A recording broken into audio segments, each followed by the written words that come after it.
jeda Kan kenya Uman adunya Nina kenya Arana bisa Sagale sani dagenya Dumesa efukesa Sagale sani dagenya Dumesa efukesa Sagale sani dagenya Dumesa efukesa Sagale sani dagenya Dumesa efukesa Uno ifni buhe Nufiso no ife Uno ifni buhe Nufiso no ife Uno ifni buhe Nufiso no ife Uno ifni buhe Nufiso no ife Jacob Yohannes Kasumas Petros Kayon argan Yosef Elias Banis jede Makodaga Chakorao Anandale Sagale sani dagenya Dumesa efukesa Sagale sani dagenya Dumesa efukesa Sagale sani dagenya Dumesa efukesa Sagale sani dagenya Dumesa efukesa Uno ifni buhe Nufiso no ife Uno ifni buhe Nufiso no ife Uno ifni buhe Nufiso no ife Uno ifni buhe Nufiso no ife Taboret ifni mul'ate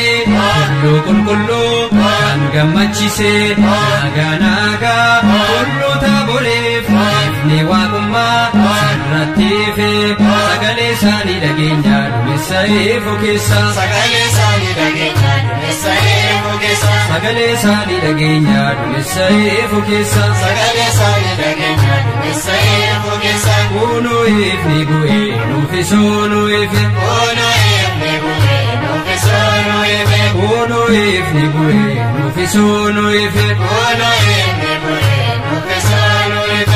Itoophiyaanonni seenaa qabeeyyii aadaa isaanii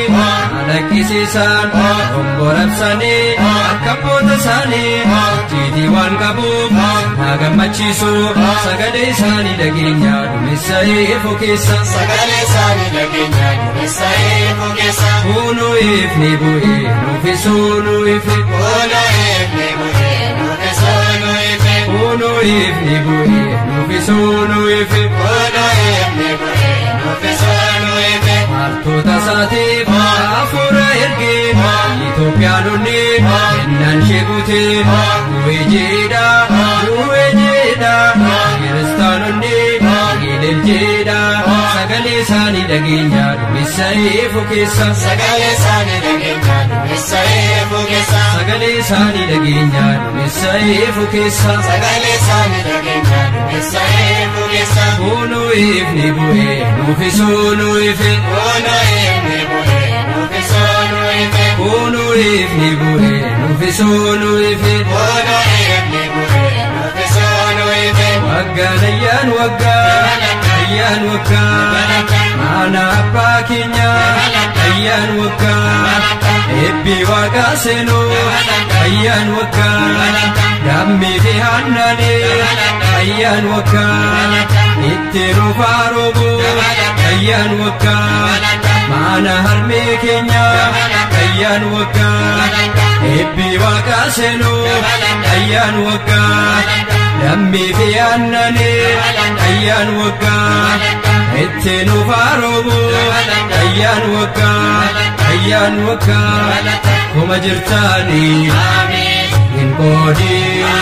Kiristoos mirgaasaa nadhaabuu Galtu mootummaasaa taasiisuu akkuma jirruuni hin qoodin Kiristoos mirgaasaa nadhaabuu Galtu mootummaasaa taasiisuu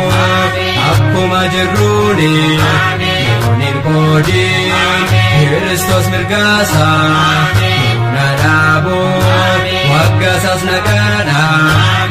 nagaahuu Ergamoota qulqulluu tolootaa Ebbi Waaqayyoo mana hundaa seenuu mana hundaa Ebbi Waaqaa seenuu mana hundaa Ebbi Waaqaa seenuu mana hundaa Ebbi Waaqaa seenuu